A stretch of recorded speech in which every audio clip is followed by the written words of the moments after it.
തെരഞ്ഞെടുപ്പ് പടിവാതിൽക്ക് എത്തിക്കുന്നു. മാർഷ് സംസ്ഥാന സെക്രട്ടറി ആയതിനു ശേഷം വരുന്ന ആദ്യത്തെ തദ്ദേശ തെരഞ്ഞെടുപ്പ് കൂടിയാണ്.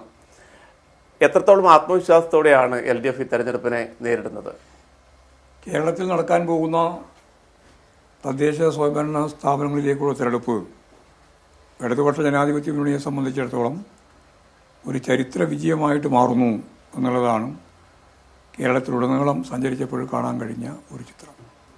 വളരെ ശ്രദ്ധേയമായ രീതിയിൽ എല്ലാ തലങ്ങളിലും ഇടതുപക്ഷ ജനാധിപത്യ മുന്നണി വൻ മുന്നേറ്റം സൃഷ്ടിക്കാൻ പോകുന്നു എന്നുള്ളതാണ് സത്യം.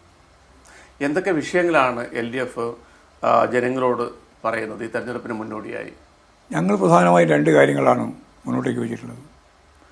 ഒന്ന്, കേരളത്തിൽ രൂപം കൊണ്ടിട്ടുള്ള സവിശേഷമായ ഒരു സാഹചര്യം, അത് ഭൂരിപക്ഷ വർഗീയത, അതിപ്പോൾ ഇന്ത്യയിലുടനീളം അതിശക്തിയായ രീതിയിൽ പ്രവർത്തിച്ചുകൊണ്ടിരിക്കുന്ന ഒരു വിഭാഗമാണ്.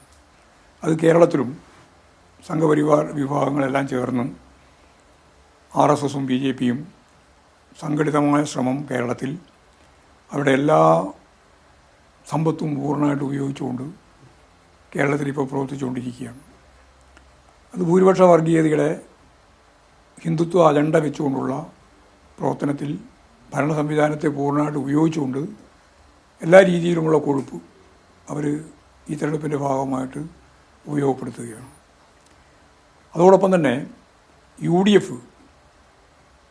ന്യൂനപക്ഷ വർഗീയതയുടെ ഏറ്റവും പ്രധാനപ്പെട്ട വിഭാഗമായ ജമാഅത്തെ ഇസ്ലാമിയുമായും തീവ്രവാദ പ്രസ്ഥാനമായിട്ട് പ്രവർത്തിക്കുന്ന SDPIയുമായും ചേർന്ന് ഒരു മുന്നണിയെപ്പോലെ കേരളത്തിലുടനീളം പ്രവർത്തിക്കുകയാണ്.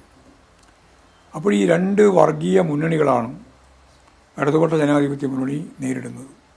ഇപ്പോൾ മതനിരപേക്ഷ ഉള്ളടക്കത്തെയും കേരളത്തിൻ്റെ സത്പാരമ്പര്യത്തെയും ഉയർത്തിപ്പിടിച്ചുകൊണ്ട് ഈ രണ്ട് ശക്തികൾക്കുമെതിരായ അതിനിർണായകമായ ഒരു പോരാട്ടത്തിലാണ് ഇടതുപക്ഷ ജനാധിപത്യ മുന്നണി ഉള്ളത്. തീർച്ചയായും ഈ വർഗീയതയെ പരാജയപ്പെടുത്തി മതനിരപേക്ഷ ഉള്ളടക്കത്തോടെ ജനാധിപത്യ ശക്തികൾക്ക് മുന്നോട്ടേക്ക് പോകാൻ അതാണ് കേരളം ആഗ്രഹിക്കുന്നത്. അത് വളരെ ശക്തിയായ രീതിയിൽ കുതിക്കും എന്ന് തന്നെയാണ് പറയാനുള്ളത്.